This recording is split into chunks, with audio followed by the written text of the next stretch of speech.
Vesky.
The year 1861.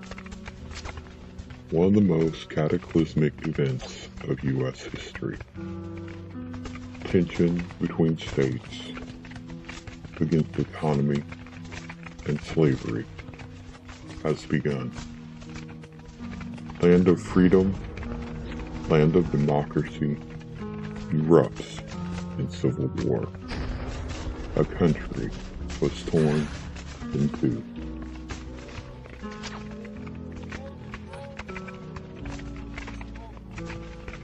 Scores of men, young and old, died in the chaos on the battlefield. Far away from home, ne'er again their voices we shall hear. This is just some of their story. The Battle of Fredericksburg is 10th on our list of the bloodiest Civil War battles. On December 11, 1862, Union engineers began to push pontoon bridges across the Rappahannock River outside of the city of Fredericksburg in the Confederate state of Virginia. Union artillery had largely destroyed the old city of Fredericksburg, but the ensuing Battle of Fredericksburg on December 13 was a Union disaster. Union General Ambrose Burnside's hopes to get around Confederate General Robert E. Lee's right flank, held by Stonewall Jackson, came to nothing because of poor execution, although the Union forces very nearly broke through. On the Confederate side, perhaps the greatest result of the campaign was that it sealed Lee's position as the great military idol of the Confederacy. The Federal commander resorted to unimaginative frontal assaults against a very strong Confederate position on Marye's Heights. The Union lost heavily and gained nothing tactically or strategically as the result of this battle. The Army returned to its pre-battle lines, and the Northern public expressed great indignation about the battle and the Republican direction of the war. The series of seemingly pointless frontal assaults against well-positioned Confederates made the defeat at Fredericksburg all the more bitter, and the infamous Mud March in January ended Burnside's brief tenure at Army headquarters. The aftermath of Fredericksburg marked a low point for the Army of the Potomac. In late December, just after Christmas, Union General William S. Rosecrans's Army of the Cumberland marched toward Bragg's Army of Tennessee, which lay a short distance southeast of Nashville near Murfreesboro. The Confederate cavalry harassed his advance. Rosecrans nevertheless made rapid progress in this unusual, for the Civil War, winter campaign. The armies made contact on December 30th. Both commanders planned to hit the other's right flank. Fighting on December 31st favored the Confederates. Rebel General Braxton Bragg launched his attacks first and drove Rosecrans's army back. Rosecrans exhibited great courage and steadiness in putting together a defensive line, and one of his subordinates, Philip Sheridan, held his division together to stabilize the line. Bragg notified Richmond that he had won a victory. After a day of tense inaction, fighting on January 2 favored the Union. Bragg ordered desperate frontal assaults that were easily repulsed. Bragg decided to retreat deeper into southeast Tennessee on January 3 to 4, 1863. Stones River or Murfreesboro was a bloody, but essentially indecisive, military contest. Casualties for the Union and Confederacy made up the highest combined percentage for any major battle of the war. The two armies settled into winter quarters and left the strategic situation in Middle Tennessee similar to what it was before the battle. The Second Battle of Bull Run followed Union commander George B. McClellan's retreat from Richmond after the failed 7 days battles that ended the Peninsular Campaign against Richmond. The initial confrontation pitted Lee against a separate army headed by Union General John Pope, who brought a harsher type of war to Virginia. He threatened to execute guerrillas, arrest citizens who harbored irregulars, and drive from their homes civilians in Union lines who refused to take the oath of allegiance. He also vowed to take whatever his army needed from civilians, thus earning the enmity of white Southerners in Virginia. Pope planned a campaign toward the rail junction at Gordonsville that would sever Lee's rail connections to the Shenandoah Valley via the Orange and Alexandria and the Virginia Central Railroads. Lee reacted to Pope's movements by first reorganizing his army into two wings, then dividing and then reuniting it again. Confederate General James Longstreet's wing of Lee's army kept an eye on McClellan below Richmond. Stonewall Jackson's wing marched to meet Pope along the Rappahannock River. Jackson defeated part of Pope's army at Cedar Mountain on August 9, 1862. He probed along the Rappahannock after Pope's troops withdrew. Lee and Longstreet joined Jackson along the Rappahannock after McClellan was recalled to Washington. The reunited Army of Northern Virginia defeated Pope's army at 2nd Manassas, August 28 to 30. Jackson's wing flanked the Federals, destroyed their main supply base at Manassas Junction, and engaged them on the Old Manassas, Bull Run, battlefield. Longstreet's wing arrived on the battlefield opposite Pope's left flank. Pope didn't realize that these CSA forces had arrived to face him. The Confederates delivered a decisive attack on August 30 that drove the Federals from the field. The Union troops withdrew in good order back to the defenses of Washington, D.C. Pope was removed from command and posted to Minnesota to fight the Sioux. McClellan was reinstated by Lincoln as the field commander. After the terrible loss at Fredericksburg, some of Burnside's subordinates, including Joseph Hooker, lobbied with Congress for a change of command. Lincoln replaced Burnside with Fighting Joe Hooker. Hooker initially showed great promise as commander of the Army of the Potomac. He brought a combination of talent and extreme ambition to his post. He displayed formidable organizational skills, reinvigorated the Army of the Potomac, and planned a brilliant offensive that got off to a promising start in late April. Correcting Burnside's shortcomings in many areas, Hooker improved delivery of supplies and medical care. He also developed a strategic plan that shifted the bulk of his army to an advantageous position behind the Confederate lines at Fredericksburg by the end of April. Lincoln wanted him to focus on Lee's army, not on Richmond. Hooker planned a cavalry raid toward Richmond, demonstrating with a large force in Lee's front and swinging the bulk of his army around Lee's left flank and in behind his positions. But Lee and Stonewall Jackson countered Hooker's moves with a dazzling response that seemed to drain all energy and daring from the Federal commander. Having seized the initiative, the badly outnumbered Confederates won a remarkable victory that sent the Union Army reeling back across the Rappahannock River in early May. Hooker's planning and splendid early movements reach a shattering climax in the Battle of Chancellorsville on May 1 to 4. Hooker abandoned his offensive intentions when Lee, after dividing his forces, attacked on May 1 instead of retreating toward Richmond. On May 2, Lee split his army again as Stonewall Jackson marched around Hooker's right flank and delivered a crushing attack against the 11th Corps. Jackson was fatally wounded by his own men while returning from nighttime reconnaissance. On May 3 to 4, Confederate attacks against two parts of Hooker's army persuaded the Union commander to retreat back across the Rappahannock. Shiloh, or Pittsburgh Landing, unfolded as a chaotic battle that set a new standard for slaughter and ended in Union victory.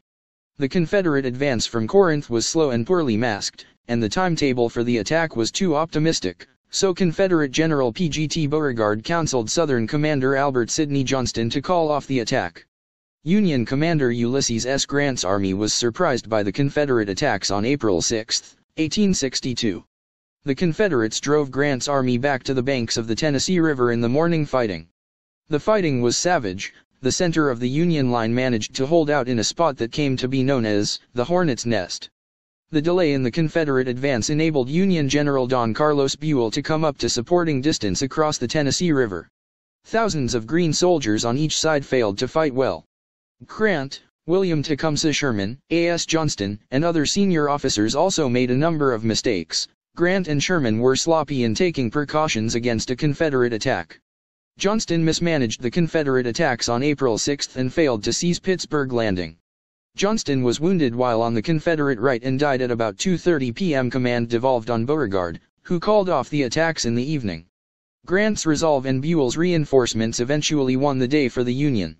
On April 7, Beauregard, unsupported and with no reinforcements from Confederate General Van Dorn, was unable to stop Union counterattacks.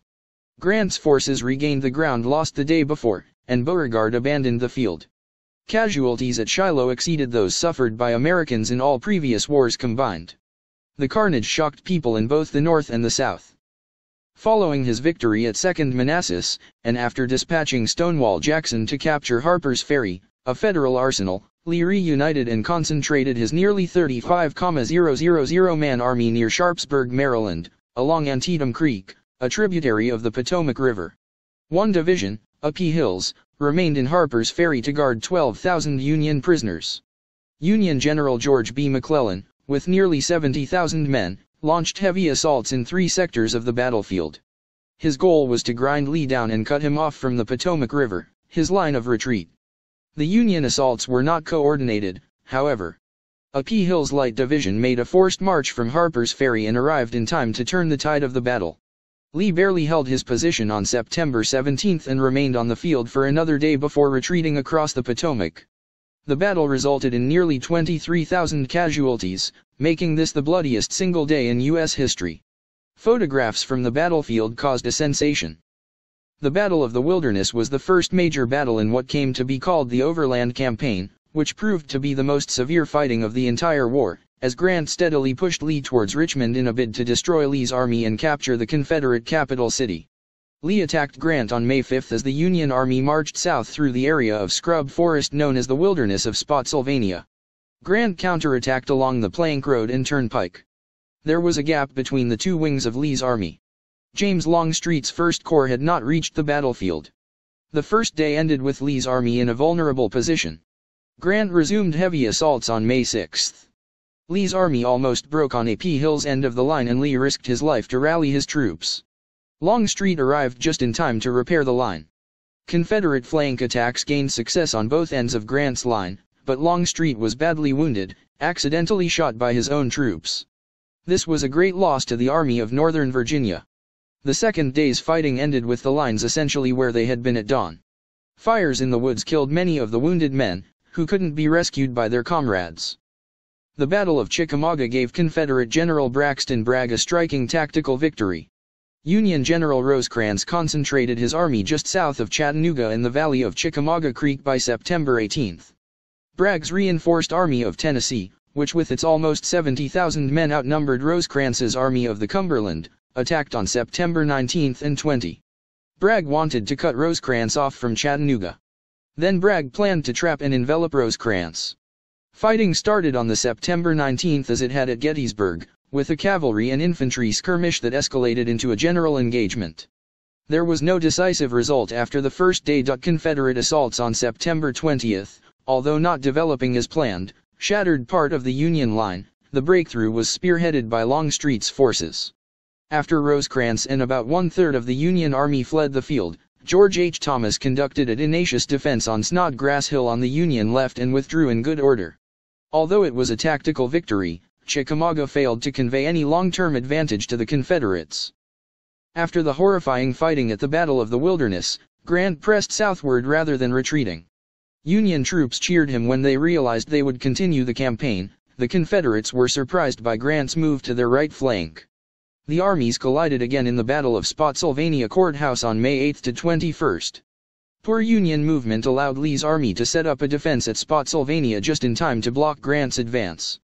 The Confederates erected field-braced works. Part of their line was an exposed salient dubbed the Muleshoe. Grant mounted assaults on May 8 to 9 that Lee's troops easily repulsed, but a Union attack under Emory Upton broke through the west face of the Muleshoe salient on May 10. Lack of reinforcements and coordination limited Union success. Grant determined to launch an assault against the Muleshoe. Grant attacked the Muleshoe with 20,000 troops on May 12. The Federals enjoyed initial success, but the Confederates counterattacked and stabilized the line. Hideous fighting ensued for 20 hours at the northwest arc of the Muleshoe, later called the Bloody Angle. Lee constructed a new line at the base of the salient and occupied it on the morning of May 13. Various engagements between May 13 and May 21 yielded no decisive result, and the armies proceeded south after Spotsylvania, having reached no clear decision. The armies made contact near Gettysburg on June 30 and fought the largest battle of the war on July 1 to 3, 1863. The first day was a striking Confederate success, despite the fact that Lee's forces were not concentrated or coordinated. 2 Union infantry corps were badly mauled. The Federals just managed to hang on to high ground south of Gettysburg. Meade himself arrived on the field that night. More troops from both sides also arrived. Lee continued the tactical offensive on the second day, July 2. He has been much criticized for this decision.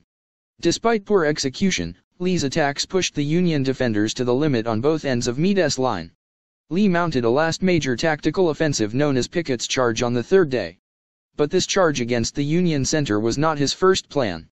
It failed completely, and nearly one-half of the attackers became casualties. Overall, casualties in the battle were enormous. At least 25,000 Confederates fell, representing nearly one-third of the army. One-third, 12 out of 53, of Lee's generals were killed, wounded, or captured. More than 20,000 Federals fell. Meade's subordinate command also suffered heavy losses.